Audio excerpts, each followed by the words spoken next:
السلام عليكم ورحمة الله تعالى وبركاته. مرحبا بكم في فيديو جديد من قناة كوك وذ رميسة. صحة فطوركم. اليوم راح نشارك معكم طريقة تحضير ليفولفو. راح نشوفوا طريقة الطهي. قبل ما نبداو صلوا على النبي عليه الصلاة والسلام ونمر مباشرة للمقادير وطريقة التحضير. بسم الله على بركة الله. نحتاج إلى العجينة المورقة. بالنسبة للعجينة المورقة أنا كنت خدمتها من قبل، وعندي واني حطيت لكم شحال من فيديو في القناة. تكتبوا العجينة المورقة كوك وذ رميسة تخرج لكم.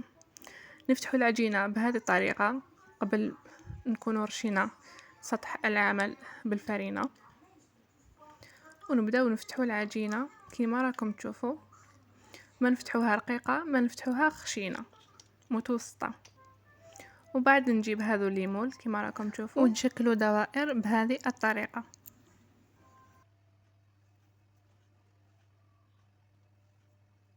ونلموا العجينة كيما راكم تشوفوا بهذه الطريقة، باش هكذا نقدروا نعاودوا نستعملوها عادي.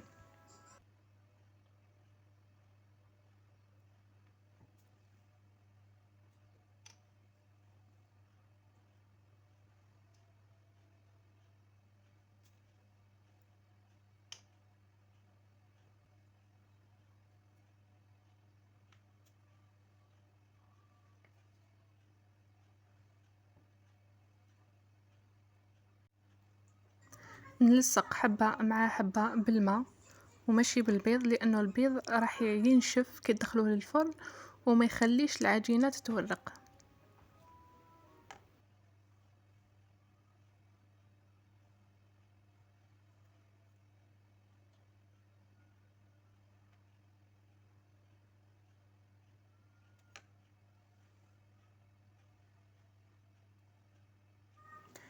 هنا بعد ما شكلتهم وحطيتهم في السنيوة ندخلهم الفريجيدار يريحوا 10 دقائق، ومن بعد ندخلهم للفرن يكون مسخن من قبل أعلى درجة. ندخلوهم للفرن غير يطلعوا 10 دقائق، نهبطوهم نحطوهم في الوسط ونقصوا للفرن الاخر ونخليهم يطيبوا في عقلهم.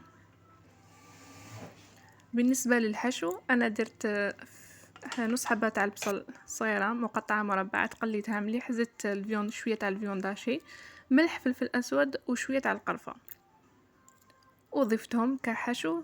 وضفت في الاخير ضفت مغرفه كبيره تاع فرماج طري، خلطته مع الفيون داشي وحشيت بهم ليفولفو بهذه الطريقه. بالنسبة للتزيين درت جبن مبشور مع حبات تاع الزيتون الأسود. بالنسبة للحشو والتزيين اختياري، كل وحدة دير واش يخرج عليها. وهكذا نكونوا كملنا الوصفة تاع نهار اليوم. ما تنساوش ديروا لنا جيم وتحطونا رايكم في التعليقات. شكرا على المشاهدة ودمتم بخير، وإلى اللقاء في فيديو آخر إن شاء الله.